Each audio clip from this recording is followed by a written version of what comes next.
Links to my channel here over at SubStars. You know, I'm looking at this, I'm thinking, this doesn't really feel like it's marketed to kids. So I'm not really sure who it's marketed to. Snow White shows that diversity destroys everything. Or the other title could be Cultural Appropriation is Bad, and then Disney makes Snow White. So this comes out in a few days, and me and my gay colored of colors friend will be watching it. But I suspect that we're going to be in an empty theater, and I also assume that every adult there is going to be on some pharmacological enhancement. I can't imagine people taking their kids to this movie. It feels more like a movie made for college females, and there's just not a huge audience for that. So there's this surface level thing where, because of an actor who doesn't have a filter over her mouth, or back in the day you'd have public relations people to act as a go-between, it feels like you're going to have the perfect storm of, well, what we've seen is repeated stupid comments coming out from Hollywood. And in here, you've got a race swap movie. Everyone is race swapped. Plus, it's at a time when people are more comfortable speaking out against woke, and social media is having an effect on Hollywood. Plus, it follows on a long string of Disney movies being ignored by the audience, where the past 3 Disney movies all lost money, and the past 10 years has shown that modern globalist Disney is not the 80s Disney, which was probably the peak, when they were turning out movies on VHS and then later DVD, which were monster hits. Disney in the 80s and 90s was, if you had kids or you were a kid in the 80s and 90s, you had the VHS tapes of the original movie, and then Disney would come out with a bunch of straight-to-video sequels and stuff, and that was just how kids, like younger kids, were entertained. Now, everything is, well, it looks like this. It's non-white and gay and diverse and feminism and things that the audience just doesn't give a darn about. And if you remember, a couple of years ago, they did a race-swapped Peter Pan, where I guess he was Indian. And then the Lost Boys were, of course, little black girls, which, you know, as I said, that there's literally a line in the book where the guy asks, why aren't there lost girls? And he says, because they're too smart to fall out of their pram. And then camera pan right to 2 little black girls. I'm like, what are you saying, director? Do you think people are not familiar with the original? So they did that race swap Peter Pan that is probably did as well as this is gonna do. And then that Black Mermaid movie came out 2 years ago, and I think it might have just broken even, or it's very close to turning a profit, which is not what big Hollywood wants to do when they spend $200 to $300 million on movies. Disney, unfortunately for them, has gone all in on woke, which is pretty cool for us because it's enjoyable to watch them lose money. And there's an enjoyment no matter how immature it is. And I admit it's immature to go on Twitter and watch these SJW kids have to defend the $150 billion Disney and these other huge globalist companies. And you look at them, and if you're over a certain age, you think back to what hippies were like, you know, decades ago. And it was just a different experience, where hippies today, the equivalent, are just these corporate globalist kids who are rushing to defend, you know, Occupy Wall Street. And then literally like 5-10 years later, they're doing some gay pride march sponsored by Bank of America. And you look at them like, this is what subversion and corruption looks like. It's just such an amazing example. Or the black guy in the Tesla and the Chaz handing out ARs.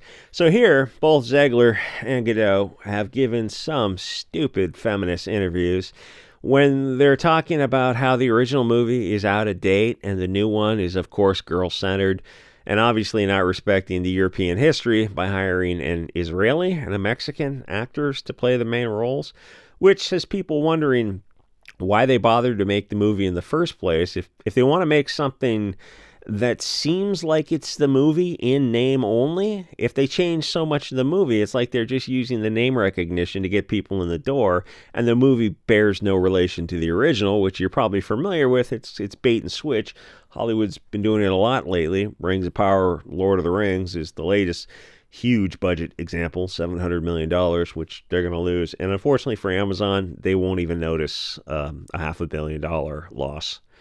Why not just write a new fantasy story Well, they can't, because for one reason, in what country's history do they have an Israeli queen and a Mexican forest girl and seven dwarves? That doesn't make sense, because it's known as propaganda, not organic storytelling.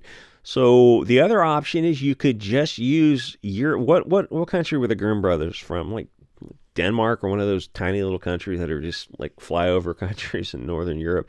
You could just use European actors, and they can't do that because Disney's lizard people, and they hate European people. Globalists cannot tell organic stories because classic stories are nationalist stories. They focus on killing the invaders, not welcoming them. There is no nation of different tribes all living peacefully. That's known as propaganda. That's what rings of power. Oh, look, Afro-hobbits and Afro-elves. We're a tribe. And then you look, you're like, but the morphology, the external appearance, oh, it doesn't matter. Doesn't matter. But yes, it does. If like the Harfoots and the Stoats, I think that's a pig, whatever, like they're a tribe. They grew up together. They're supposed to all look like one are the river hobbits, and these are the forest hobbits, and these are the mountain hobbits or something. They had the same evolutionary adaptations. That's like if you're from the same area, oh no, don't ask questions. Just consume the soy slop, and you're istophobic. Yes, we're very proudly istophobic. We want our original Lord of the Rings back, and it's a shame you took $700 million and just decided to burn it, but hey, go for it. It's like saying, why doesn't Israel take Palestinian refugees, or why doesn't Ukraine welcome the vibrant diversity of Russia? Well, the left doesn't believe in borders for certain countries, and it believes in them for others.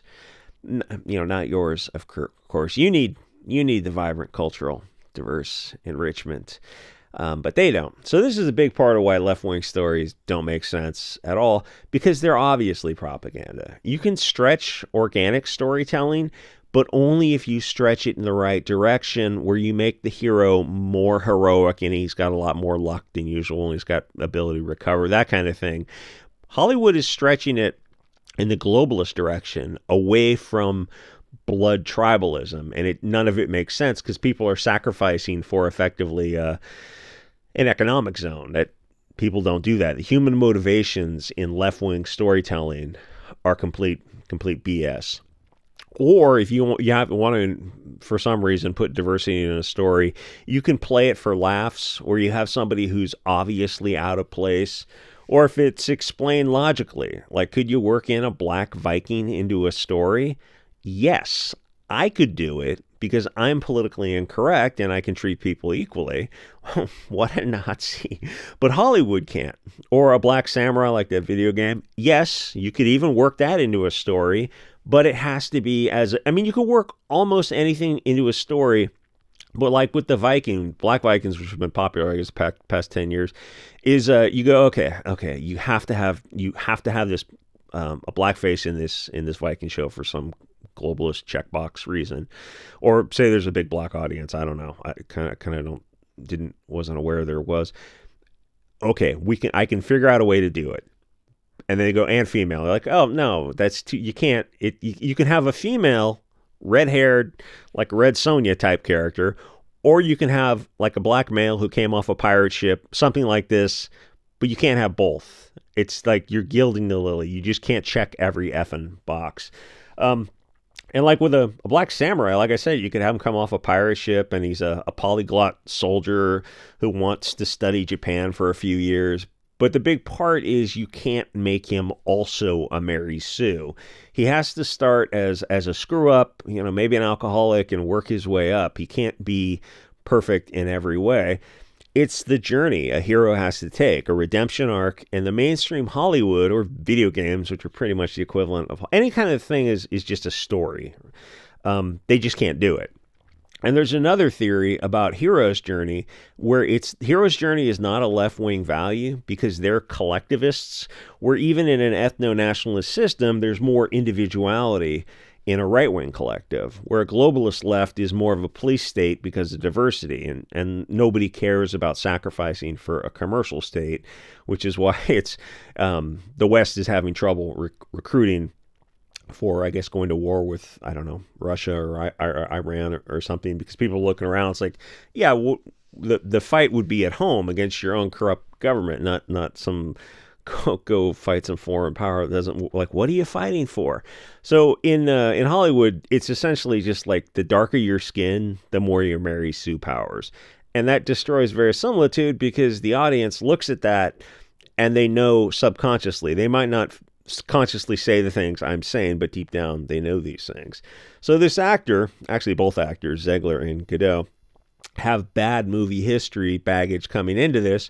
One, West Side Story, which lost a ton of money because it was in Spanish, and Wonder Woman Part 2, 2.5 hours of just a horrible movie. Both have been huge bombs. And now people are starting to make fun of what a bad actor Godot is and posting clips of her with her horrible accent. It kind of reminds me of Arnold, who's, acting for 40 years and just still has that accent, which is true. But if I'm being perfectly honest, it's mostly because of current affairs, and she's Israeli and was in the IDF, which in her defense, she didn't have a choice about, I don't think. And if the current conflict wasn't happening, she would still have her fans. And just being honest, I hate to defend anyone in Hollywood. So a big part of the audience is going to boycott because of those current affairs, and they have to virtue signal over them. And then you have Ziegler post an Instagram tweet about hoping Trump supporters don't know peace. And there goes another large part of the audience. That post probably cost Disney $50 million, where you're able to boil down where you can put numbers on the various faux pas of these actors, where every tweet or Instagram post, you're like, oh, that was a $12 million tweet. I hope it was worth it for you. But the other issue is how disconnected these actors are to how people perceive them. To do interviews like Anthony Mackie and talk about that's a nightmare. Talk about Captain America isn't American. It's in the name. The audience hears this and wonders, why not just go make some movies in Africa, make Captain Somalia, and be happy representing your homeland if you seem to hate this country so much. Same for Ziegler. For her to insult the Grimm brothers and Snow White is insane. She's an actor. She'll never accomplish anything that compares to creating Snow White. Most of us won't. We understand that. That's why we're probably more careful in our criticism. She should go back to Brazil or wherever she's from and tell stories from her people, and she can just update it for a modern audience if she wants to so bad. And I'm starting to suspect that Europeans are godlike to these people because they're trying to tear our stories and history down, where they don't tell their own great stories because apparently they don't have any, or they don't think they get an audience. And that's kind of the issue. Is think how we accept these parasites taking a grim fairy tale, something that they could apparently never create, and then they race swap it and use it for propaganda. Imagine taking their stories and race swapping in Germans and Swedes for whatever they're from. I need Cecil to play the king of Wakanda. Am I saying Hollywood needs to be burned down? Yes. We have social media and the tools to counter their globalist narrative, because something is telling me that when a powerful group of these subversive demons are rewriting history to erase one group of people, us, it doesn't bode well for the future, where my internal alarm bells have been ringing for the past few decades, and I know other people are hearing these as well. But lately, these, I'll substitute on the fly, I'll say demons, have been so mask off. And I will say the white pill is that the mainstream everything is dying across the board, whether it's, big picture Hollywood or streaming in some small screen. There's like big screen and small screen in some variety. But it's just call that all the mainstream. Anything tied into mainstream financial backing and then mainstream distribution. And then I guess hosting, server hosting. So there's these what do you call them? Narrow points in a gate. Gatekeepers, I guess. I think there's a better term than this. Where you have to fund things, distribute them, host them, and get paid for them and move money around kind of stuff. And that mainstream is controlled by a left-wing globalist agenda, where the right wing would have a very tough time competing at that level, at the level of like a $200 million movie. No, that's not going to happen. But thankfully, it doesn't need to happen, because when the mainstream is so bad, alternatives start to pop up. It's like Comicsgate, and one Richard Myers sitting in his Kia making fun of stupid comics, and he looks around and goes, oh, I can just make my own comic because mainstream comics are so effing bad. They're just not worth $4. I can sell a 48-page comic for, $30 or something, and make it kind of a little bit of a cult of personality to get people excited about things. But the energy is there because the mainstream is such an insult. So there's people have been switching to alternative information, infotainment, and entertainment across the board. Information, news, and infotainment, we in the alt community, yes, even a nano platform like nano influencer is what they call people with like 1,000 connection points, we can do on a very low budget, a cell phone, a tablet. Entertainment is a bigger budget thing, and that's harder to do, but CGI and AI are just growing in leaps and bounds, and the hardware is getting better and better. So, what the future will hold for that is kind of going to be interesting. But the trick is, like, why these live streams are doing so much better, and there's a lot of small live streams, I get that. Whether little minnows nibbling away at these big Hollywood whales, is people like an authentic experience, even if it is rough around the edges, as live streams are. It's just so much better than this just plastic F-doll Hollywood experience where everything is politically correct and you're only allowed to make fun of blonde hair, blue-eyed Christians. Like, yeah, we get it, Hollywood. We get the big picture. Anyway, like, comment, subscribe. See you guys. Old Nick. What a nightmare. Feel that looks like they're making another kind of video. See you guys next episode.